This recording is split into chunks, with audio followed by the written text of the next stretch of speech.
Hola, ¿qué tal amigos? ¿Cómo están? Muy buenas noches. Yo soy Esdras Chabot y esto es Dinero y Poder. El Partido Acción Nacional anunció un cambio radical en la estrategia de campaña de Josefina Vázquez Mota la semana pasada. Como parte de ese golpe de timón está lo que llaman la estrategia Expo Peña no cumple. Su objetivo, según el PAN, es demostrar que durante la gestión de gobernador de Enrique Peña Nieto, el candidato presidencial priista no cumplió con sus compromisos firmados. Para hablar del cambio de estrategia, nos acompaña aquí en el estudio de Dinero y Poder Rafael Jiménez, coordinador general adjunto de la campaña de Josefina Vázquez Mota. Rafael, muchas gracias por estar aquí con nosotros. Mauricio González Macario Esquetino, buenas noches. Buenas noches. Rafael, Buenas noches. ¿Qué pasó en este inicio de campaña? Que hubo la necesidad de, dicen, cambiar de una manera muy clara la estrategia de Josefina Vázquez Mota. Bueno, al inicio de la campaña tenemos reglas nuevas en comparación a las elecciones de hace 6 años. Estas reglas nuevas hacen que haya momentos vacíos en las campañas, entre otras cosas el periodo de intercampañas. Una candidatura que venía construyendo su momento en el periodo previo, en el periodo de la elección interna, se ve interrumpida por ese periodo de vacío. En el reinicio vuelve a haber otra interrupción que es Semana Santa. Entonces realmente esos primeros días de las campañas fueron nada más para ver qué es lo que estaba pasando con cada uno de los candidatos, presentarse, dar a conocer lo que habían hecho. Por increíble que creamos, solamente López Obrador era realmente conocido por la población. En realidad los candidatos del PAN, Josefina Vázquez Mota, y del PRI eran bastante poco conocidos por la población, a pesar de que parecían ser muy conocidos. Entonces yo diría que lo que cambió es que pasamos de esa etapa de conocimiento, de darnos a conocer los candidatos, a una etapa donde ya se empieza a contrastar las ideas, las propuestas, lo que hicieron, las trayectorias de cada uno de los candidatos. Esencialmente me parece que ese es el cambio, que es lo característico de cualquier contienda democrática en el mundo. Ahora, se cometieron errores al principio de la campaña, aparecen, dice Josefina, magnificados por los medios. En todo caso, ahí hubo un problema de coordinación que hubo que reajustar. Mira, yo más que errores te diría lo siguiente, en general como que no se tiende a juzgar las campañas del mismo modo. Y no es una cosa que me voy a quejar, ni vamos a llorar de eso, ni mucho menos. Pero las campañas de mujeres en el mundo se les suele castigar más, se les quiere hacer creer, los adversarios tratan de decir que las mujeres son débiles, que no pueden. Entonces son los que más o menos aprovechan eso. Estábamos haciendo una contabilidad de los errores de campaña de Peña Nieto con los errores que cometió la campaña de Josefina, y todas, y la de López Obrador y demás, te puedo decir que son más del triple las pifias de Peña Nieto, bastante críticas. Llegar 2 horas tarde, vaciarse un estadio en Sonora, eventos que cancela, digamos, en Morelos, o protestas que está recibiendo mal organizados, sin duda. Problemas de comunicación en todo caso. Bueno, podría ser alguna de esas cosas, podría ser, pero también es muy común el juzgar diferente a las campañas de mujeres y de hombres, y de todas maneras, con todo y todo, tenemos que sobreponernos a eso. Pero yo diría, más que una cantidad de errores así terribles, te diría, no se juzgaron de la misma manera los errores de las campañas de Josefina y de Peña Nieto en particular. Cuando estábamos en el proceso de precampaña, el único partido que realmente hizo precampaña fue Acción Nacional, en donde disputaron la candidatura 3 personas, y esto, según los estudios de medición de opinión pública, pues permitió que fuera creciendo el conocimiento y la intención de voto por Josefina. Sin embargo, la veda electoral que tuvimos de 6 semanas parece que estancó este crecimiento y se quedó a una cierta distancia del candidato del PRI, que venía muy arriba por su presencia constante en televisión, y no solo parece que se estancó, sino que incluso pudo haberse abierto un poco esta diferencia, y así es como realmente arrancan las campañas.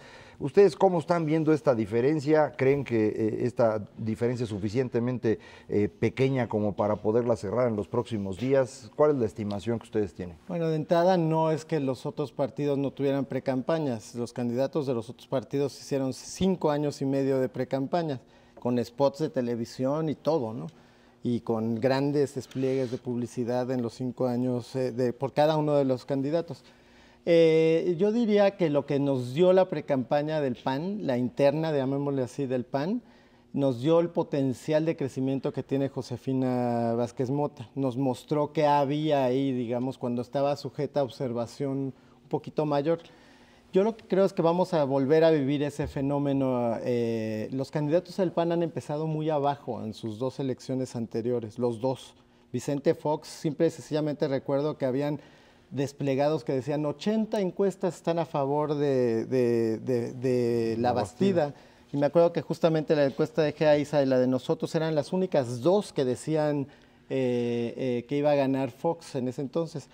Yo en realidad te diría, es un hecho que las campañas del PAN, Felipe Calderón, cuando habían 12 candidatos, venía en el lugar número 12 y fue subiendo posiciones hasta rebasar a López Obrador y llegó a tener una muy buena ventaja sobre López Obrador en abril. Y fenómenos que ocurren en 2 o 3 semanas, en el caso de la campaña presidencial de hace 6 años, se dan por todos lados en el mundo. Entonces a mí, lejos de intimidarme la situación que mencionas, me parece que estamos viendo una gran oportunidad otra vez de hacer el tipo de campañas que el PAN ha hecho con éxito en los últimos 12 años a nivel nacional. Rafael, Josefina Vázquez Mota se anuncia o quiere proyectar una imagen de que es una candidata diferente, de que es una persona diferente. Cuando uno analiza, cuando uno escucha parte de las propuestas que ha hecho ella, parte de las propuestas que ha hecho el candidato Peña Nieto, a veces cuesta trabajo distinguir entre unos y otros. ¿En qué es diferente Josefina Vázquez Mota? ¿Es en las ideas que tiene o en la forma como ejecutaría el gobierno o en ambas cosas? ¿O qué opinan ustedes de si verdaderamente está proyectando claramente el que es una candidata distinta de los demás? A ver, te diría primero lo evidente, ¿no? Nunca habíamos tenido una mujer que tuviera una posibilidad real de ser presidenta de la República en México. Y eso ya de suyo es una gran diferencia. Los hombres y las mujeres tenemos diferencias, por fortuna, ¿no? Y hay cualidades de las mujeres que se ven en todas las empresas, cuando alcanzan a cargos directivos, que es una tendencia muy grande en México y en el mundo, que modifican la forma como se manejan los negocios, partidos o la política. De entrada tenemos una gran diferencia en la sensibilidad de los candidatos. La sensibilidad de los candidatos es, a Josefina le preocupa más la economía del hogar, que la economía que han manejado los hombres, digamos, en el país. Le preocupa mucho más el tema educativo, como fue secretaria de Educación, pero además ella tiene un fuerte énfasis de que la solución a los problemas económicos y de seguridad tienen que pasar por un proceso educativo distinto, diferente, llamémosle así. Tiene también enfoques muy distintos a los de Peña Nieto o a los de López Obrador. A López Obrador, obviamente, en el tema de Pemex, ¿no?, que ya recientemente se ha dicho, y Peña Nieto ni siquiera se atreve a decir qué piensa realmente de Pemex, ¿no? Dice vaguedades, generalidades, falta de compromiso. Yo diría que en un montón de temas es así. Antes se creía que el tener esa sensibilidad no era una demostración de carácter, pero Josefina ha demostrado que además de eso tiene carácter. Estar en un mundo de hombres que ha sido la política mexicana y mantener un carácter femenino ha sido algo verdaderamente diferente para una política en México, una mujer en la actividad política. Ha pasado muchas veces con mujeres que adoptan cualidades masculinas en la política. Josefina ha mantenido sus cualidades femeninas y ha sido verdaderamente valiente en un mundo dominado fuertemente por los hombres.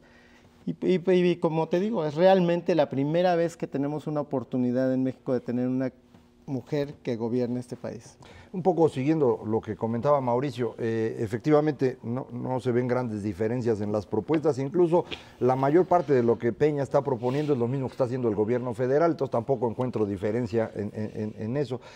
La única parte en donde yo veo algo de diferencia y que a lo mejor vale la pena comentar es acerca de esta idea del gobierno de coalición. Porque Peña Nieto insiste en que si ellos ganan, pues van a aplicar pues, el sistema presidencial y la mayoría y demás. Y lo que ha dicho Josefina es que quiere hacer un gobierno de coalición. ¿Qué es lo que están pensando hacer? Mira, hemos estudiado por años estos temas de qué quieren los mexicanos en esto, ¿no?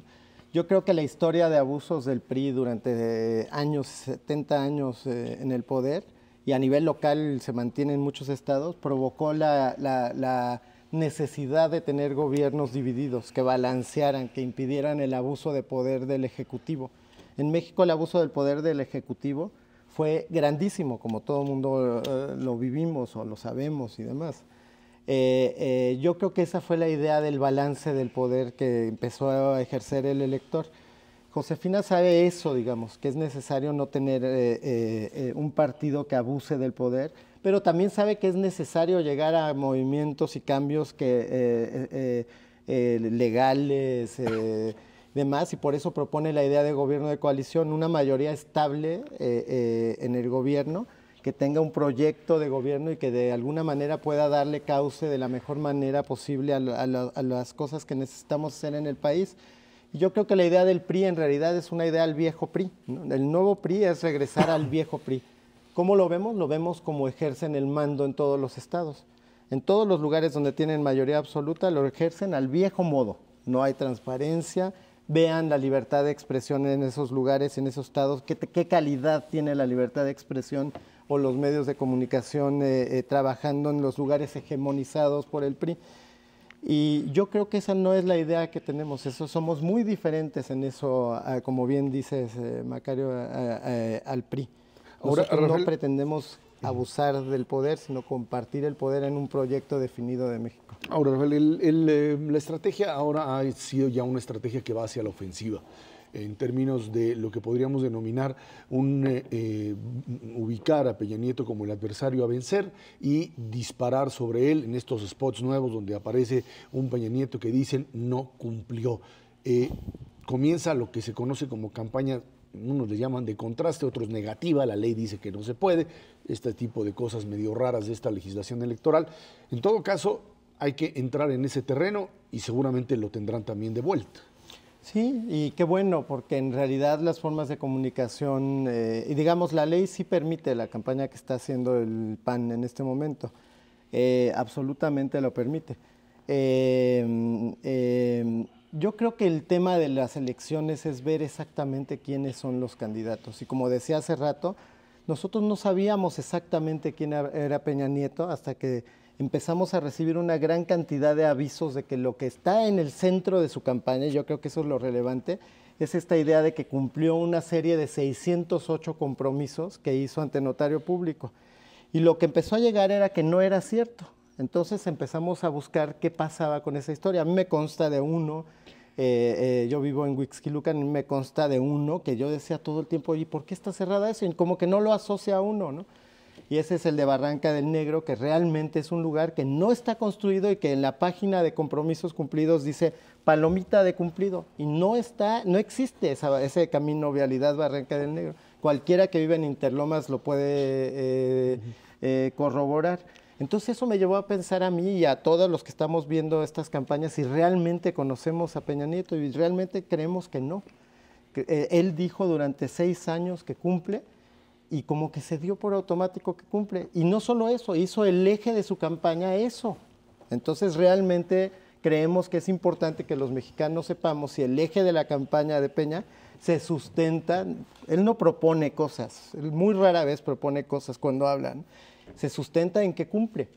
Si realmente no cumple, entonces tenemos realmente las características de Peña Nieto, el que sí es, no el que dicen en su publicidad que es. Yo creo que es esencial para los votantes tener esa información. Oye, Rafael, pero ¿no es ese un arma de dos filos? Porque mira, y lo digo con esta administración y lo digo con cualquier administración, con la del expresidente Fox, la del expresidente Zedillo, la de Salinas, el que gustes.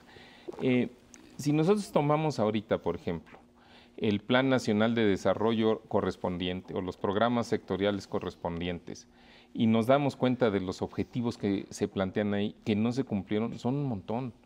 ¿No se están exponiendo a que les reaccionen de esa manera? Mira, el que está haciendo la campaña basada en esa idea básica es Peña Nieto, ¿sí? Está haciendo él esa campaña. Nosotros estamos basándonos claramente en los logros que sí tiene el gobierno federal, pero también estamos basándonos en las necesidades de hacia dónde tiene que ir el país en los próximos años. Nosotros tenemos una propuesta de futuro. unas ideas de hacia dónde queremos llevar al país con la candidata Josefina, que está expresando qué quiere hacer con el país y además está poniendo su paso en el gobierno y su trayectoria de gobierno a la exposición pública, como debe de ser. Yo creo que eso es lo que no habíamos visto con el caso de Peña. No había sido expuesta su verdadera obra a la opinión pública, que yo creo que es lo mínimo que debe de hacer una campaña. Josefina está expuesta a que se revise todo lo que ella ha hecho y no ha hecho y demás. ¿Y por qué? Porque ella tiene una idea de dónde quiere llevar y está dispuesta a que se revise y que se verifique qué tiene, que no tiene nada que ocultar, pues. Rafael Jiménez, coordinador adjunto de la campaña de Josefina Vázquez Mota, muchísimas gracias por Muchas gracias por la invitación. Vámonos a una pausa. Esto es Dinero y Poder. La presidenta de Argentina, Cristina Fernández de Kirchner, anunció que envió al Congreso un proyecto de ley para expropiar el 51% de las acciones de la petrolera YPF que estaba en manos de la española Repsol. Una de las excusas del gobierno argentino para tomar esta decisión es que la empresa no ha hecho las inversiones necesarias y su productividad es muy baja. El gobierno de España calificó la medida como un gesto hostil y advirtió que habrá consecuencias. Aquí en México, el presidente Calderón consideró la medida como poco responsable y también poco racional. Y habría que añadirle que le dieron ahí también un lleguecito a Petróleos Mexicanos, que tiene un porcentaje junto con Repsol, o dentro del paquete de Repsol, del 9,5%. Sí, efectivamente, yo creo que por eso también se ha de ver pues metido el presidente, porque pues, nos pasan a torcer un cachito. Pero en realidad lo que está ocurriendo en Argentina, y creo que es algo que también está ocurriendo en Brasil, y lo vamos a ver en los próximos meses, es que están en problemas económicos muy serios. Tanto Argentina como Brasil los últimos años habían tenido, pues digamos, gran éxito porque estaban vendiendo mucho al exterior, fundamentalmente a China y fundamentalmente productos primarios. China sí está teniendo dificultades económicas y está dejando de comprar y se ha venido abajo la actividad económica en Argentina. Estaban creciendo a ritmos pues bastante impresionantes, todo el mundo los festejaba y se decía que la señora Fernández era una pues gran administradora. En realidad es porque le estaban vendiendo a China, ya no le venden y ahorita la economía se está contrayendo en Argentina a un ritmo de 2%, que no es mucha caída, pero comparado con el crecimiento con el que arrancaron el año pasado, que era del más del 10%, pues sí es una contracción ya muy fuerte. La señora Kirchner ha estado tomando decisiones cada vez más agresivas con respecto a su economía. A lo mejor se acuerdan los amigos del auditorio, hace cosa de un poco más de un año se quedó con el control del Banco Central, corrió al que lo dirigía, le quitó la autonomía. Entonces, desde entonces no sabemos si la inflación que reporta Argentina es cierta, todo el mundo sospecha que no. Algo también con fondo de pensiones. Nacionalizó las pensiones anteriormente sí, con la idea de que los argentinos deberían tener una pensión digna y que las administradoras de pensiones les cobraban unas comisiones elevadas, pero en el fondo es puro populismo. O sea, era porque se necesitaba, como hizo bien la seña Macario, vengan para acá los recursos para pues poder financiar un déficit público que tiene Argentina, aunque no mayúsculo, más bien el problema de Argentina actual, el principal, es quizá la falta de competitividad, Ezra, y la escasez de dólares. Eso es. Y yo creo que en este asunto de la nacionalización de esta petrolera, en el fondo no es que esté disminuyendo la producción, que sin duda está ocurriendo, sí. Pero la pregunta es, bueno, ¿y ahora que sea del gobierno va a subir la producción? Pues no. Y segundo, la queja es de que los argentinos padecen a esta empresa extranjera, bueno, padecían esta empresa extranjera en el tema de falta de gasolina. Bueno, pues una cosa es producir crudo y gas y otra cosa es gasolina. Y los argentinos efectivamente padecen de gasolina porque no tienen las divisas como economía para importar la gasolina que se requiere del exterior. Es un poco una situación parecida a la de México. Aquí producimos crudo, pero la mitad de las gasolinas la compramos fuera. Entonces, aquí el propósito último es el gobierno toma el control de la petrolera, es un movimiento eminentemente político, pero va a tener consecuencias económicas serias porque va a ahuyentar la inversión extranjera de la cual Argentina depende de manera significativa. De hecho, otro ejemplo de cómo no tienen dólares, está prohibido comprar estos aparatitos en Argentina, porque como son hechos ¿Cuáles fuera, son los aparatitos? el iPad y iPods y todos esos que empiezan con i, no se pueden comprar porque están hechos fuera del país y eso es ir en contra de la industria argentina. Pero en realidad es que no hay dólares para comprar. Los amigos del auditorio que son ya viejitos como nosotros, se deben acordar de los años 80 en México. Ese es el problema, no tienen dólares para pagar nada. El problema lo está tratando de salvar la presidenta, no solo allegándose de recursos, como bien dice Mauricio, sino además buscando algún culpable de fuera. Ahorita con lo de los yacimientos petrolíferos fiscales, la empresa petrolera que está expropiando, ya todo el mundo se concentró en eso, pero los últimos 2 meses había estado insistiendo que se iba a quedar con las Malvinas. Donde hay yacimientos petrolíferos. Pero en el fondo es buscar un culpable extranjero para que entonces los argentinos se unan tras de ella, como ya le han hecho un montón de veces. Se nos olvida, pero Argentina es el único país que tuvo un siglo XX peor que México, precisamente por este gran movimiento político que se llama peronismo, que es el que ha destruido ese país y lo va a volver a hacer ahora. Ahora, la presidenta argentina se expone aquí en esta expropiación no solamente al reclamo del gobierno español, que ya ha sido muy firme, sino que también va a estar cuestionada por lo siguiente, Esra. Esta empresa YPF era propiedad del gobierno a principios de los 90 y precisamente ahí se privatizó. Con Carlos Menem. Con Carlos Menem, y después cuando llegan los Kirchner al poder, particularmente el expresidente ya fallecido, invitan a Repsol, o sea, los españoles, pero también invitan a un grupo argentino, un grupo Petersen, así se llama, es un grupo empresarial dirigido por un señor Eskenazi, que se dice que es muy cercano a la familia Kirchner. Le ofrecen una participación importante en la empresa y fíjate nada más el acuerdo que hicieron. Le dan un crédito con recursos oficiales y después nada más el 90% de las utilidades se tenían que repartir en dividendos para que los señores de Grupo Petersen pudieran pagar el crédito, o sea, para que les saliera gratis. Se llama negocio de saliva. Y a esos no los expropian. No, pero ahora le reclaman a Repsol no haber reinvertido. Y Repsol lo que dice es, yo reinvertí todo, salvo lo que le tuve que pagar a estos que son amigos de usted. Que era 90% de las utilidades. Entonces ahí se ve, puede haber manejos turbios que le van a brincar feo a la señora Kirchner. Ahora, ya le pasó también directamente a Argentina esto en otras ocasiones con el llamado corralito en el 2000-2001, cuando se le terminaron los dólares. Parece que reproduce una y otra vez esta situación.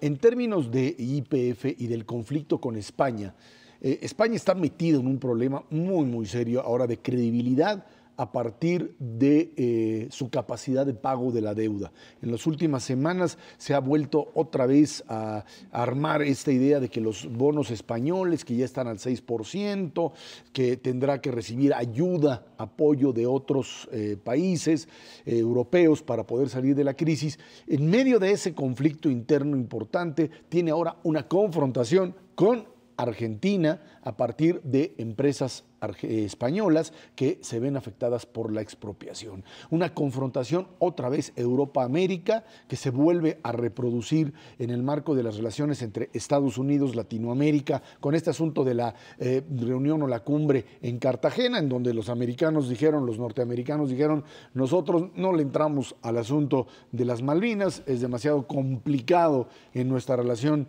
con América Latina y con Inglaterra, ahí queda, ahí muere, la señora se va, se regresa y expropia a la señora Kirchner. Bueno, y ahora en esta situación lo que está por verse es cómo le va a hacer Argentina para supuestamente pagar una indemnización, si es que la va a pagar. Yo creo que no van a pagar. Pues no tienen los dólares no para tienen empezar. cómo pagar.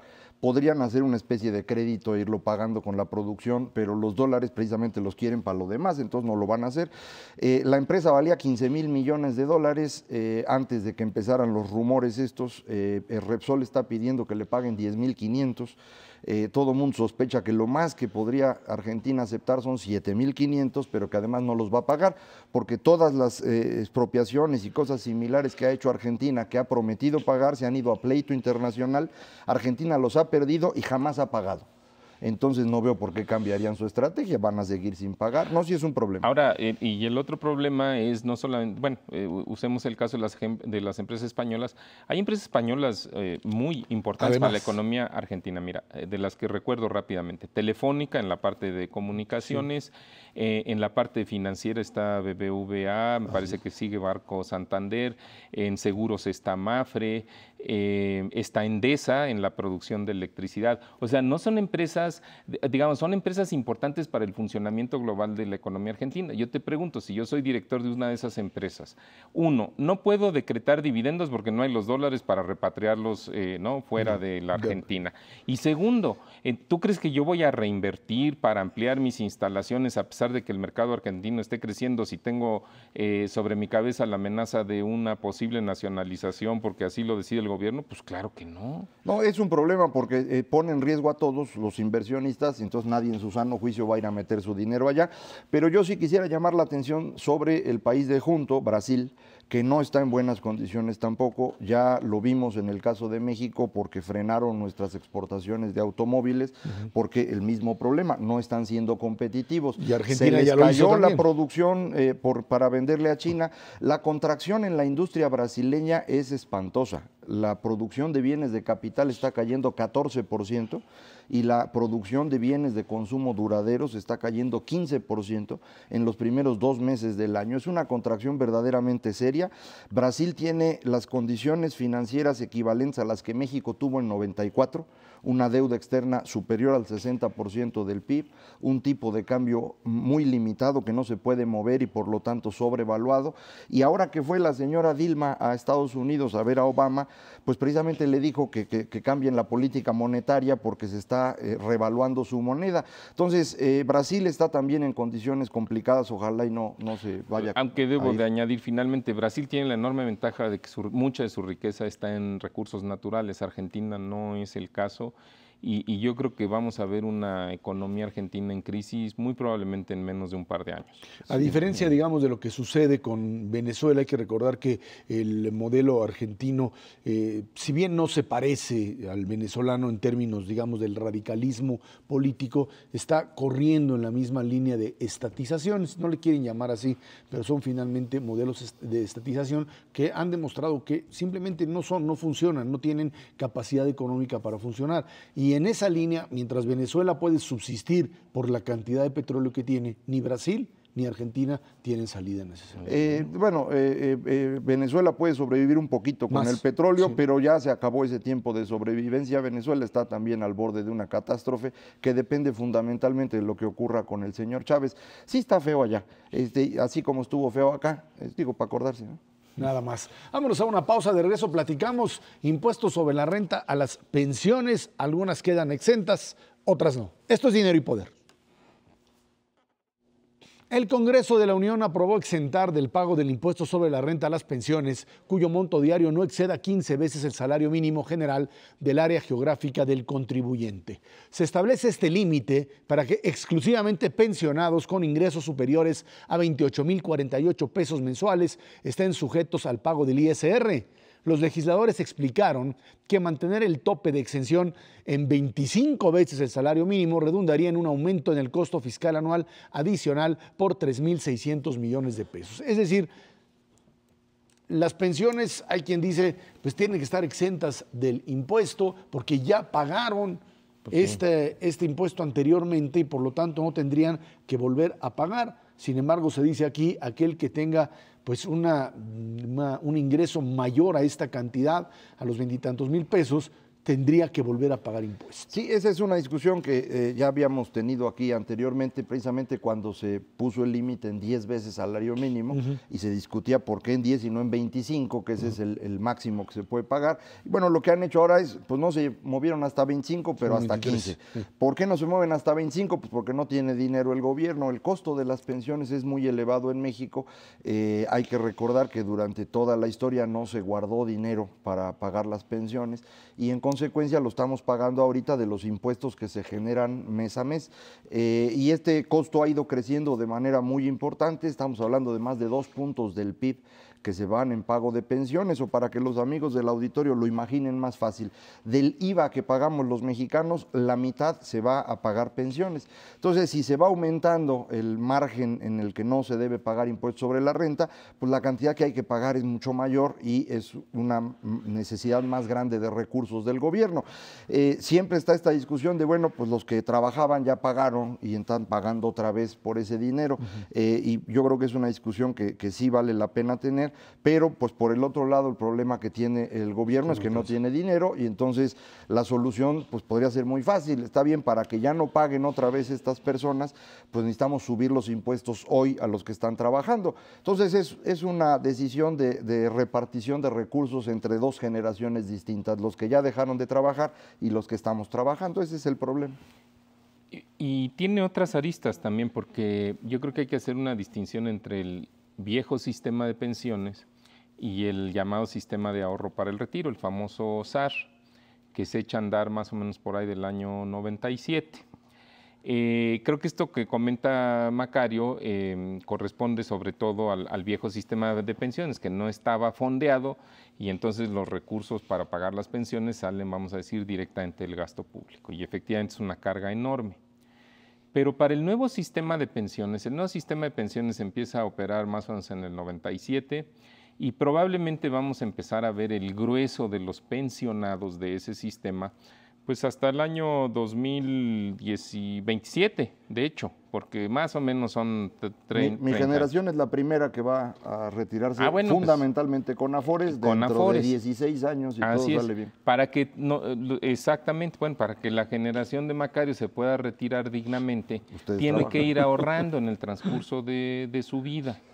Entonces, cuando a ti, digamos, el ahorro ya pues no es más que la diferencia entre lo que ganas y lo que te gastaste. Es un ahorro forzoso, te lo descuentan de tu nómina de alguna manera, y ya está grabado. Gracias. Cuando se utilice ese ahorro para la pensión, ¿no?, dentro de 20 años, pues volverlo a grabar, la verdad que sí es recargarse innecesariamente sobre los aportantes, sobre los ahorradores. Pero por otro lado hay que reconocer el estímulo que está generando el sistema de ahorro para el retiro sobre los fondos de ahorro del país. Mira, en 15 años que tiene más o menos ese sistema, se han acumulado ahorros de cerca de 13% del PIB. Cada año se le agrega ahorro a la economía por 1% del PIB. Es el mayor crecimiento en las instituciones financieras que ha habido en este país desde toda su historia. Y la pregunta es, ¿ese ahorro para qué sirve? Sirve, entre otras cosas, para financiar obras de infraestructura, sobre todo obras que maduran en largo plazo. Y quitar este impuesto, o sea, desgravar las pensiones, ayuda a que la gente no solamente ahorre la parte forzosa, sino que también empiece a ahorrar voluntariamente, y entonces el país se beneficia porque tiene más recursos disponibles para la inversión productiva. Todavía para ser más claro lo que ahorita comenta Mauricio, son dos sistemas. El sistema viejo de pensiones, que es al que le hicieron la modificación los diputados en este momento, son recursos de gente que se supone aportó al Seguro Social o al ISSSTE, y estas instituciones debieron haber hecho fondeo para después pagar pensiones, no lo hicieron, y ese dinero es el que se está pagando con impuestos. Ese era este tipo de pensión, ya se acabó. Los últimos estarán llegando en los próximos 15 años a jubilarse bajo este sistema. Dentro de 15 años nos empezamos a jubilar con el sistema de las Afores, y en el sistema de Afores es totalmente distinto, cada quien guarda su dinero, ya no hay que guardar una bolsa grandota y de ahí se reparte, cada quien lo suyo. Si no alcanzaste a guardar lo suficiente, el gobierno te garantiza una pensión de al menos un salario mínimo, así está establecido, y si ahorraste, bueno, pues te puede tocar más. Si todo lo que tú ahorres en este momento de forma voluntaria en las Afores o en sistemas como los seguros han estado creando en los últimos años, en el momento que tú decides meterlo, se te deduce de impuestos, o sea, no pagas el impuesto hoy, lo vas a pagar cuando te jubiles. Entonces ese es el gran incentivo al que se refiere Mauricio. Tú puedes hoy guardar parte de tu sueldo en el sistema de Afores, te da más rendimiento que cualquier instrumento bancario que puedan encontrar hoy los amigos del auditorio. Real. Da dando 6% real, que es una monstruosidad. Y el único asunto es no lo puedes sacar, porque si lo sacas te cobran el impuesto en ese momento. Si te esperas a los 65 años, ya puedes empezar a sacar el dinero paulatinamente, y la tasa de impuesto que se cobre en ese ese entonces, muy probablemente va a ser menor que la que pagarías hoy, precisamente porque ya eres jubilado. Ese es, digamos, el incentivo, ¿no? Y si recuerdo bien las cifras, mira, en promedio, hay que tener cuidado porque son promedios, pero de todos los cotizantes al nuevo sistema de pensiones, el promedio de ahorro acumulado por persona es del orden de 50,000 pesos. O sea, sí es una forma de ir constituyendo un patrimonio importante en nuestro país. Ahora, entonces hay que protegerlo. Eso sí, sin duda alguna. Ahora, aquí el problema está en encontrar cuál es el fondo de retiro adecuado. Tanto en función de las comisiones que se cobran, como por supuesto el del rendimiento. Hay quien insiste en que habría que darle un mayor margen de maniobra a estos fondos para ser más agresivos y lograr un rendimiento que pudiese ser pues mucho más generoso con aquel que se retira, y hay quien dice se puede poner en riesgo el propio retiro del trabajador. Lo que se hizo hace unos años con esto fue una medida que a mí me parece bastante razonable, y es crear 5 fondos distintos, 5 CIEFORES, como se llaman, dependiendo de la edad que tiene el aportante. Cuando uno es joven, uno puede arriesgar más, tratando de obtener un mayor rendimiento. Conforme uno va envejeciendo, hay que arriesgar menos para garantizar el patrimonio. Y así están acomodadas estas 5 cosas. Uno está acomodado en cada una de estas dependiendo de la edad que tiene. Puede uno de manera voluntaria decidir meter el ahorro adicional a alguna otra de los fondos, pero lo normalito es que te lo acomoden dependiendo de tu edad, y esto no corre riesgos y genera un patrimonio muy razonable. Eso es por disposición oficial, o sea, Sí. y el regulador, que es la CONSAR, la verdad es que creo que ha hecho un buen trabajo de proteger el patrimonio y los recursos de los ahorradores, sin duda. Esto sin tomar en cuenta lo que será el problema de pensiones del resto del sistema. Sí, ese no tiene todavía una hay que solución encontrarle financiera. una salida específica. O sea, las pensiones eso, ¿no? de los empleados del IMSS, las pensiones Del del Pemex, Pemex, las sí. pensiones de los servicios de los estatales. maestros, exactamente, No, de eso los es un- estados y municipios. Es sí, un también. problemón. Yo reitero, la última medición que yo conozco, evaluación actuarial de todos los sistemas, fue en 2003 y equivalía en ese momento a 115% del PIB, la deuda. No sé cómo se ha ido moviendo en el tiempo, difícilmente se ha reducido, probable que haya crecido, no sé cuánto.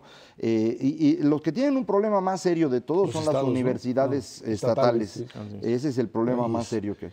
Ahora, también el problema aquí radica en la tentación que puede llegar a tener un determinado gobierno de meterle Sí, la verdad. la mano, como ya lo ¿Qué es lo que hizo platicábamos, Argentina? como en Argentina, de decir, bueno, aquí hay mucho dinero que puede servir pues para muchas cosas, ¿no? Ahí la gran virtud que tenemos y que yo creo que no hay que menospreciar es cómo ha cambiado México.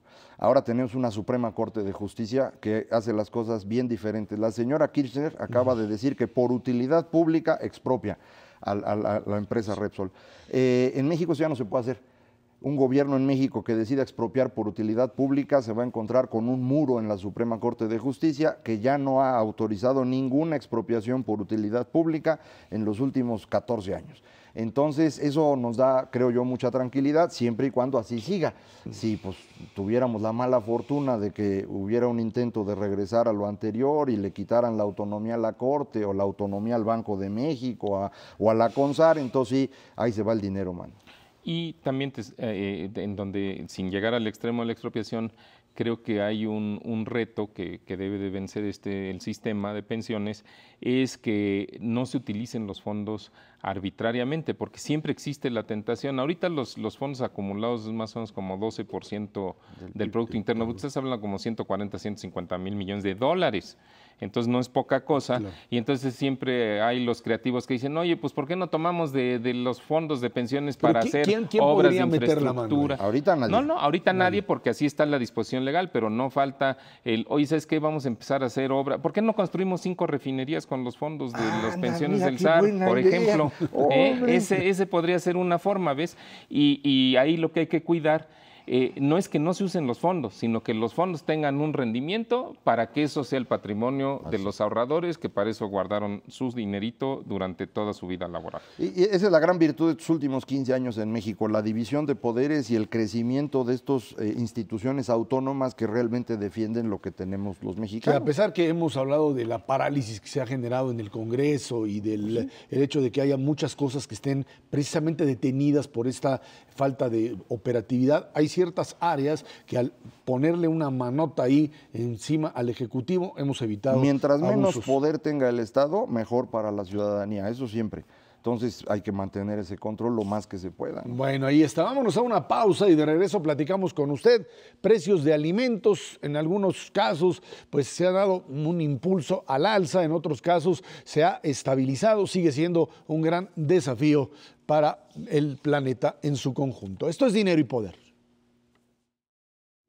En marzo, el precio internacional de los alimentos escaló por tercer mes consecutivo. Hay varios aspectos que inciden en el origen del problema, entre los que se encuentran el nivel de escasez provocado por factores climáticos y la creciente demanda desde los países emergentes, además del mayor costo de la energía, que se explica principalmente por el incremento del precio del petróleo. La ONU advierte recientemente que 1.000 millones de personas sufren hambre en el mundo, en buena medida por el aumento en los precios internacionales de los alimentos. Precios que han fluctuado, algunos al alza, otros sí a la baja, sin duda alguna. Problemas serios de sequía, cambio climático que afecta a algunos granos, y esto lo que ha generado es, por un lado, un aumento de precios en algunos productos y en otros sí una posibilidad real de recuperación, lo que podríamos pensar está generando escasez en ciertos productos, en ciertos granos, en ciertas áreas, y por otra parte una compensación en algunos otros productos.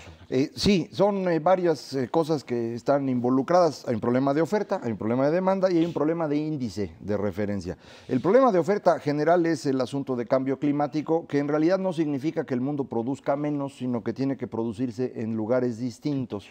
Está lloviendo de manera diferente a como llovía antes, la temperatura promedio ha cambiado y las plantas no sobreviven un cambio de más allá de 1 grado centígrado, ya no producen igual, entonces hay que mover la producción y mientras se encuentra uno hacia dónde moverla, se cae temporalmente y esto ha tenido un impacto. No es un impacto tan grande como se suele pensar, pero sí es un impacto relevante, en particular en trigo.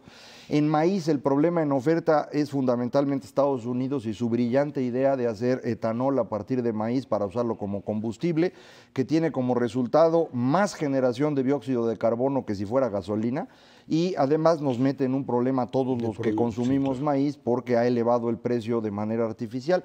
Prácticamente el 42% de la producción de maíz de Estados Unidos se destina a hacer etanol. Eso es un crimen ambiental, fiscal y alimentario. Maíz amarillo, hay que decir. Es maíz amarillo, pues sí, pero ese es el que se comen en África, por ejemplo, y es el que acá comen los animalitos, y te eleva el precio promedio, entonces de cualquier manera afecta. Es el problema de oferta. El problema de demanda es un poco de mayor consumo, pero tampoco es muy grande. Por ejemplo, el país que más ha crecido demanda de consumo de alimentos es China.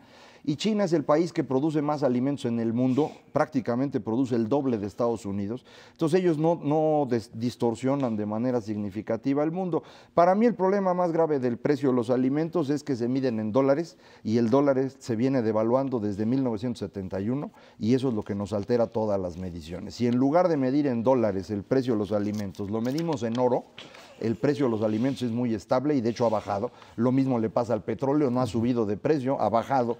El asunto es que si mide uno en dólares y los señores que hacen los dólares traen una pachanga, pues todo no se puede hacer nada. Ya. Mauricio. Sin embargo, con el precio de los alimentos a nivel internacional ocurre algo diferente de los precios de las manufacturas o los precios de los servicios. Los precios de los alimentos normalmente tienen este comportamiento, vamos a decir, ondulado en el tiempo. O sea, de repente crecen los precios y entonces los productores siembran más maíz, siembran más granos, producen más carne de pollo, ¿no? Dejan que nazcan más pollitos o producen más becerros. Y cuando eso sucede, entonces se empieza a bajar el precio de los alimentos. Eso no sucede así, honestamente, en las manufacturas, por lo menos no con ciclos tan marcados. Entonces, lo que nosotros estamos viendo aquí en México, Ezra, yo te diría efectivamente, el precio de los alimentos está creciendo por encima del promedio del resto de los precios en la economía. Las últimas cifras que tenemos al cierre de marzo nos dicen que la inflación del consumidor fue 3.73%, 3.7% a tasa anual en marzo, pero si vemos lo que sucedió con los productos agropecuarios, creo que ahí se ilustra muy claramente parte de la problemática que mencionaba Macario. Los precios agropecuarios crecieron al 5.06%, al 5%. Problema número 1, los alimentos, su precio está creciendo más que los aumentos de salario. Los alimentos representan más o menos una tercera parte del consumo de las familias, por lo tanto está generando un problema está carcomiendo un poco el presupuesto de las familias. Entonces ahí hay una queja generalizada. Pero ahí vemos que el caso de las frutas y verduras se caen 5%, o sea, se reduce en general, y eso lo saben muy bien las amas de casa, los que van al supermercado. Y por otro lado, el precio de los productos pecuarios sube 12%, porque se encarecieron los granos y entonces también hay una cadena alimentaria que pues se van reflejando los precios de esta manera. Entonces lo que vemos es, unos se van compensando con otros, pero en el agregado sí están incidiendo de manera negativa sobre la economía familiar. Y un último punto que creo que vale la pena comentar es el problema de los precios al productor. O sea, ahorita me estaba yo refiriendo a los precios al consumo, a los consumidores, a los que compramos. Pero los productores, sobre todo hay alimentos que son artículos intermedios en la industria de manufacturas de alimentos procesados. Y ahí vemos que con las mismas cifras al cierre de marzo, los productos agropecuarios tienen un crecimiento de precios del 8%. Entonces, ¿qué quiere decir esto?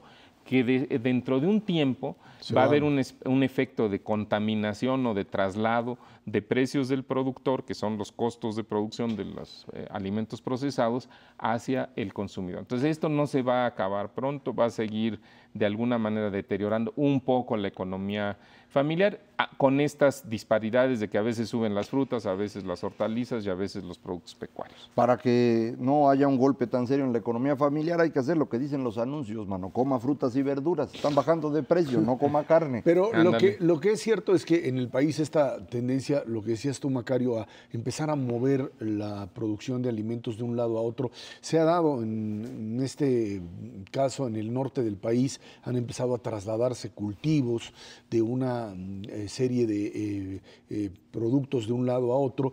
Esto también implica necesariamente toda una estrategia de planificación alimentaria en el país y en el mundo, y esto tiene que ver también con esta pues apuesta por una tecnología de alimentos que se sigue discutiendo con el asunto de transgénicos, de si este tipo de productos dañan a la salud o no, en algo que definitivamente pues hay una diferencia sustancial entre lo que pasa en países industrializados y lo que pasa en economías emergentes, ¿no? Bueno, en términos de si lo transgénico puede causar daño, todas las revistas serias que hay han confirmado ya en multitud de estudios que no hay ningún efecto grave.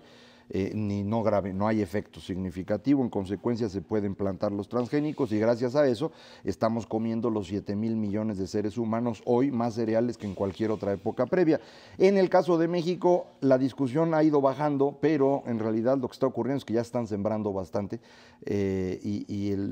la solución óptima es mejor no discutimos, mano, porque si discutimos no se puede hacer nada, mejor no empezaron a sembrar y eso es lo que ha permitido ir incrementando la producción. Lo transgénico lo venimos haciendo los seres humanos desde que inventamos la agricultura. El caso más espectacular es la transformación del teocintle en maíz, que fue una manipulación genética espectacular que no es similar a ninguno de los otros pastos que se convirtieron en cereal. Lo hicimos aquí en México, no veo por qué no podamos hacer otra cosa, ¿no? Perdón, más bien no quise decir que no, sino más bien yo creo que estamos en México todavía más rezagados de lo que está diciendo Macario, porque aquí el tema a nivel internacional efectivamente son los transgénicos, aquí estamos hablando todavía de semillas mejoradas. Mira, Isra, aquí nos encanta darle la vuelta a las cosas, y particularmente a algunos legisladores. Hay una ley de biotecnología que ya está promulgada, pero no tiene reglamento. Entonces los productores de semilla mejorada, que es todavía un paso varios pasos antes al transgénico, más o menos 20 años antes del transgénico, no tienen un reglamento que les dé una regla clara, para eso son los reglamentos, de qué es lo que se puede hacer y qué es lo que no se puede hacer. Y en la discusión llevamos creo que 2 o 3 años. Y el problema es que efectivamente lo único que logras pues es un encarecimiento de precios, una falta de productividad enorme en el sector agropecuario mexicano. Y la importación de alimentos como parte también de ese déficit, esa falta de, digamos, no autosuficiencia porque es imposible, Eso nadie no lo existe, es, no. pero de una o de otra manera tener en claro que de una manera clara hay que establecer los límites de hasta dónde y qué se puede importar, ¿no? Pues mira, importamos maíz, en particular Eso, amarillo, que es el para los animalitos y para producir jarabes para azucarar. Importamos mucho trigo, más o menos la mitad del trigo que consumimos. Importamos 2/3 partes del arroz que nos comemos. Esas son las importaciones importantes Fuertes, en términos de, alimentos. perdón por la redundancia, en términos de granos. Importamos leche en polvo de manera significativa. Ese es probablemente el producto en donde tenemos más dificultades para producirlo aquí. A cambio exportamos otras cosas. El mayor productor, el mayor introductor de frutas, verduras y legumbres en Estados Unidos, que es el mayor mercado del mundo, somos nosotros. En prácticamente todos los productos. Vendemos un montón de cosas también en Asia, por ejemplo. Vendemos marranitos especiales para los chinos y japoneses, que son chiquitos. Es decir, México es realmente pollo, hortalizas, una frutas, potencia en producción. Lo que no podemos ser es una potencia en granos. Este país no da para eso, pero en todo lo demás somos muy buenos y creo que por ahí deberíamos seguir.